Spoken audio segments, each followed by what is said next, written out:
सिर्फ ये कि ये इस हुकूमत की पाकिस्तान की नाकामी नहीं है, ये इस हुकूमत की नाकामी है। और इस हुकूमत का पुराना वतीरा जब से ये आई है, इसको ये प्रॉब्लम है कि जब भी इनकी नाकामी की, इनकी नालायकी की, इनकी नाअहली की कोई निशानदेही करता है तो ये इल्ज़ाम उसी पर डालते हैं। बिल्कुल इसी तरह जिस तरह ECP आजकल इनके धांधली के पोल खोल रही है तो ये ECP के ऊपर चढ़ाई कर रहे हैं, तो इसी तरह बिल्कुल ये हर जगह पर नाकाम है, हर सफारती महाज पर ये नाकाम है।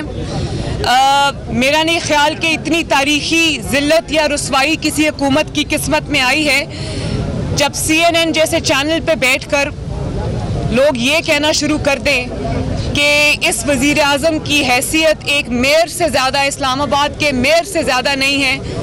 मैं समझती हूँ कि इससे बड़ी नामोशी इस आदमी की वजह से जो वज़ीर आज़म की कुर्सी पर बैठा है पाकिस्तान के हिस्से में, ये जो शर्मिंदगी है ये कभी नहीं आई। मरियम, ये बताइएगा कि तोशाखाना केस में हुकूमत ने इनकार कर दिया है जबकि आप लोगों के ऊपर इसी हवाले से केसेस बने थे। देखें, पिछले 5, 6, 7 साल से कंटेनर्स के ज़रिए, कंटेनर्स के ऊपर चढ़कर ये भाषण सुनते सुनते कौम के कान पक गए कि जो इमरान खान साहब के अपने फरमान थे कि जो अकाउंटेबिलिटी है वो वज़ीर आज़म से शुरू होती है और जो ताकतवर है उसको कानून के नीचे लाना है। कानून जो है वो छोटे लोगों के लिए है या कम ताकतवर लोगों के लिए है। और हज़रत उमर की मिसालें दिया करते थे कि उनका एक कुर्ता था, उसके बारे में भी सवाल हुए, और जब अपनी चोरी की बात आई तो आराम से ये कह दिया कि मैं हिसाब नहीं दूंगा। ये आपने किस तरह कह दिया?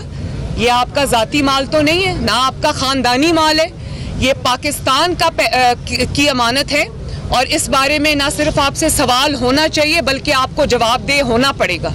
आप ये नहीं कर सकते कि आप लोगों को चोर कहते कहते और उसी आड़ में आप अपनी चोरी छुपा कर निकल जाएं। ये अब नहीं होगा, आपको जवाब देना पड़ेगा, ये आपका ज़ाती माल नहीं है।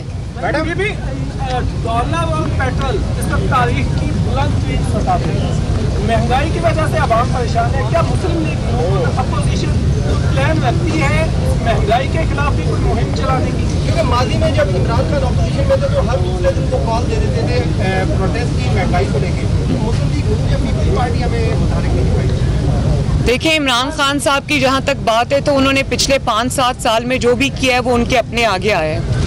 वो कहते थे कि जब पेट्रोल महंगा होता है तो वज़ीर आज़म चोर होता है, जब डीज़ल महंगा होता है तो वज़ीर आज़म चोर होता है, जब आटा महंगा होता है, चीनी महंगी होती है तो वज़ीर आज़म चोर होता है। तो इस लिहाज से इमरान खान साहब पाकिस्तान के पहले सबसे बड़े सर्टिफाइड चोर हैं।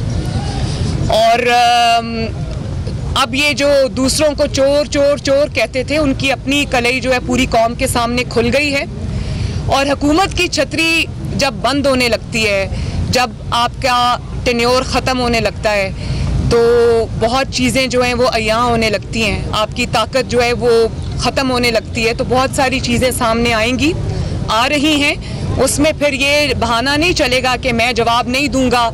ये आपके ज़ाती मसाइल नहीं है, ये कौम का पैसा है जिसका एक एक पाई का हिसाब आपको देना पड़ेगा। मैडम, ये बताएंगे एक minute madam, Nawaz Sharif London में मौजूद है, उनके कोरोना वैक्सीनेशन का जो अंदराज है वो लाहौर के अस्पताल में हो गया है और शनाख्ती कार्ड का जो रिकॉर्ड है वो नादरा के पोर्टल पर भी दर्ज है। जी, मैंने पहले इसका सवाल का जवाब दे दूं। मैंने भी अभी on my way to the court मैंने ये खबर सुनी और मुझे तशवीश हुई। खबर तो बड़ी मुज़क्का खेज़ है लेकिन मुझे ये तशवीश हुई कि अगर ये आपका सिस्टम है, इस तरह से जो है वो आपका इंदराज किया जा रहा है जाली तरीके से, तो फिर ये एक और जो नामोशी है इंटरनेशनल वो पाकिस्तान के हिस्से में इनकी नाअहली की वजह से आएगी। इसका इंटरनेशनल रिएक्शन आ सकता है। मैं इस बारे में मुझे तशवीश है।